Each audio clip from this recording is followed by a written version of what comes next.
Good afternoon, ladies and gentlemen, and welcome to the third clip of the month where we look at real-time steel member design in Prokon SUMO.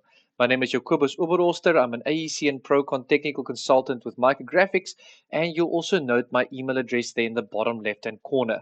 You're more than welcome to reach out to me via email or even pop a query in the comments section below. Please remember to like and subscribe. It really goes a long way in getting our clips out there for all to see.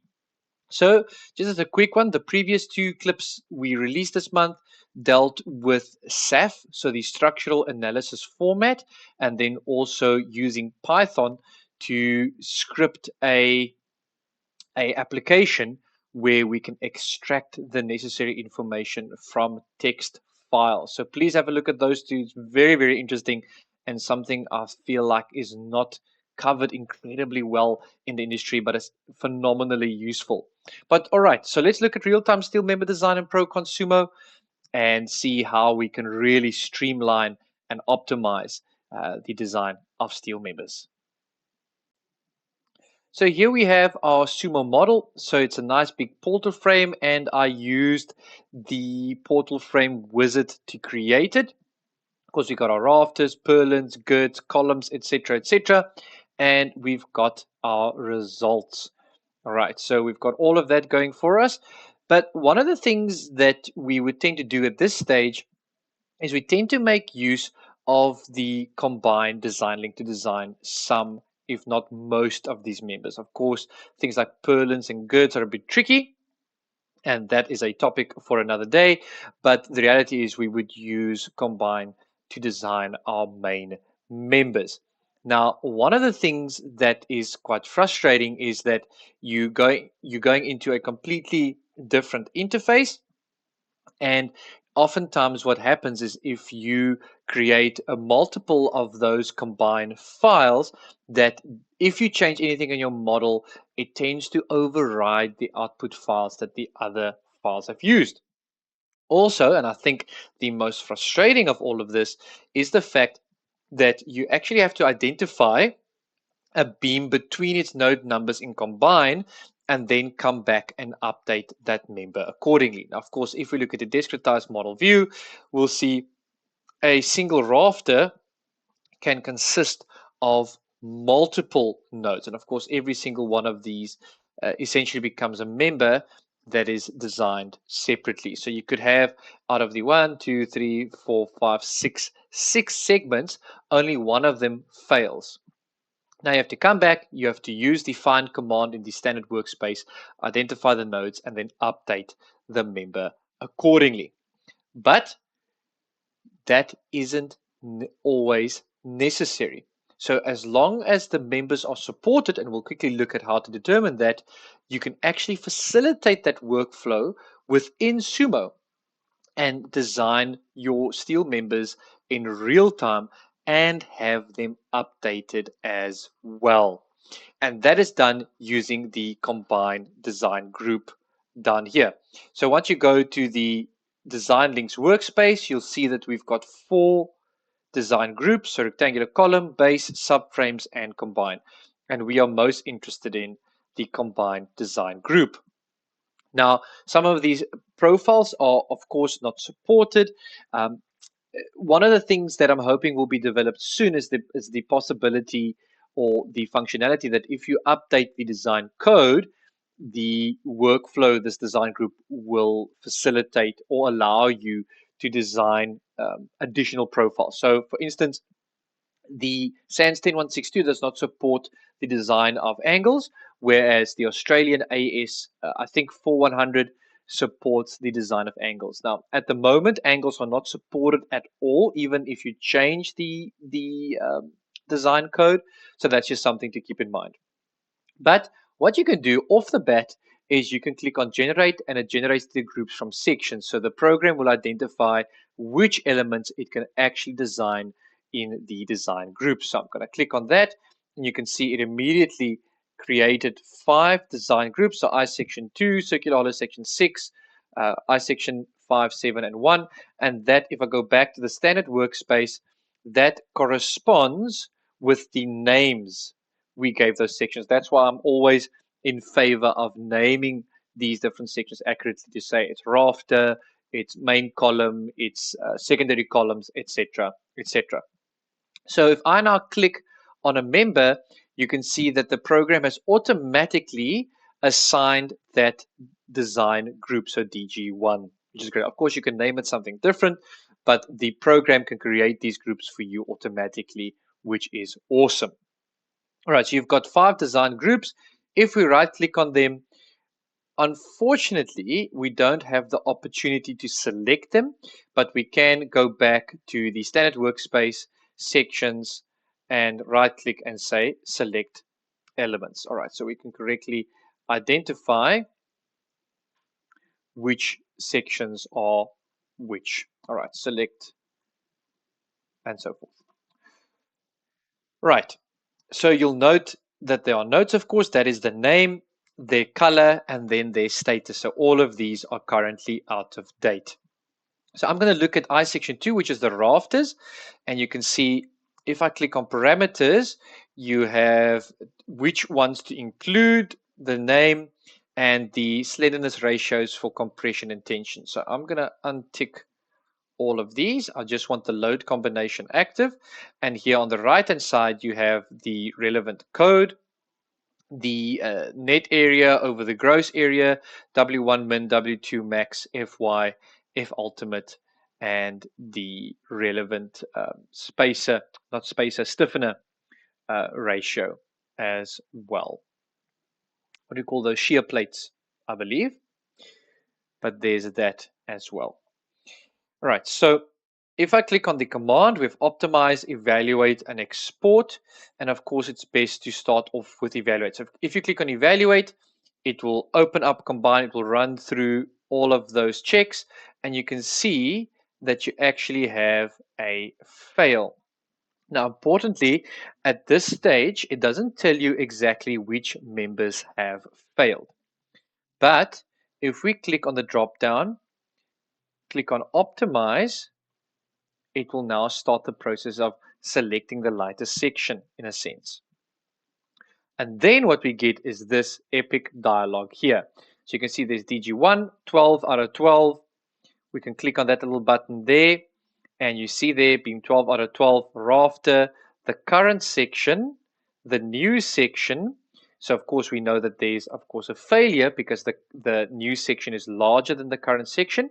You can then click on find, and it finds that rafter for you. And that's very, very cool.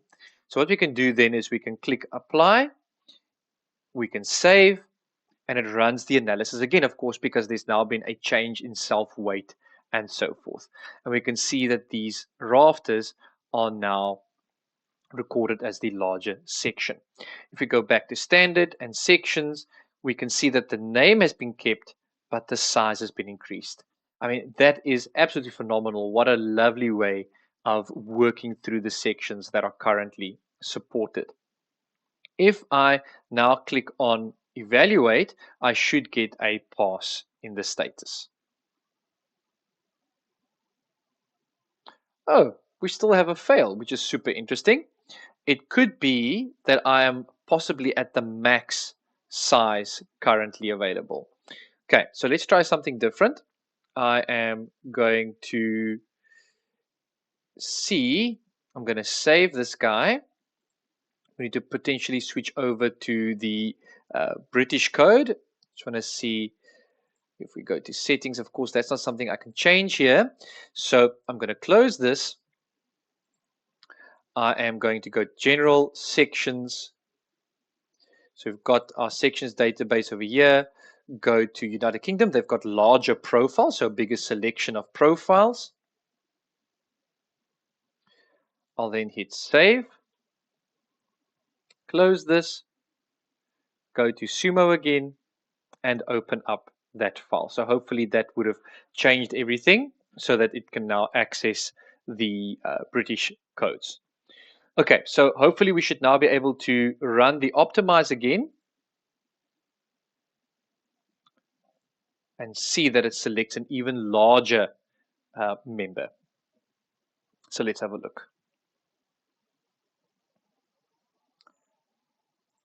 Aha, and there you go. So that was an interesting thing to actually happen because what happened is it suggested the largest possible member it could from the South African database, but you still have to run through that evaluation to see actually whether or not that is sufficient. And as you can see in this case, it wasn't, which is really, really interesting to see. So we can then click on apply. These members should then be a bit bigger. And if we click on evaluate now, we should have a pass.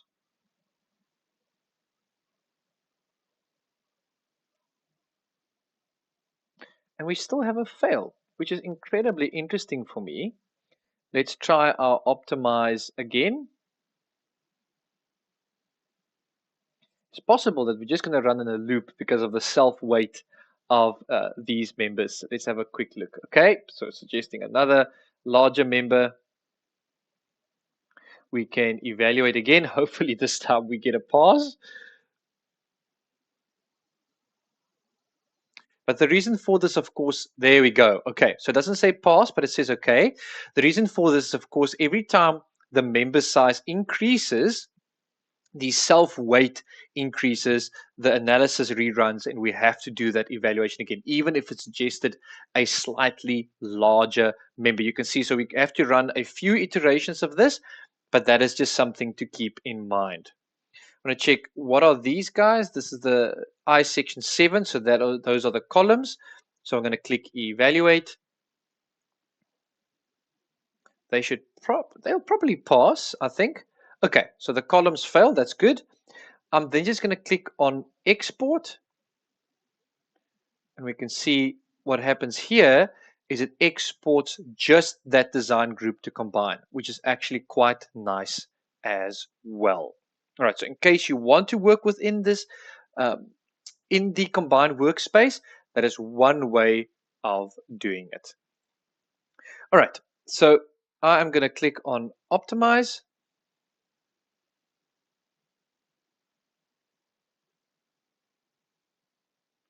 Click on the drop down, apply. We need to now evaluate again.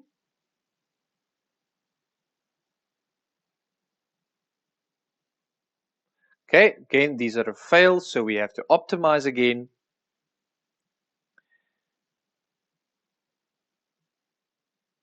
Note the larger member. I'm going to apply, save, and evaluate again. Hopefully this time around, we have an okay.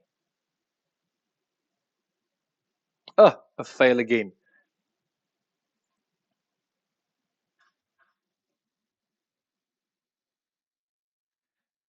Let's see. All right, apply. Come on, third time's the charm.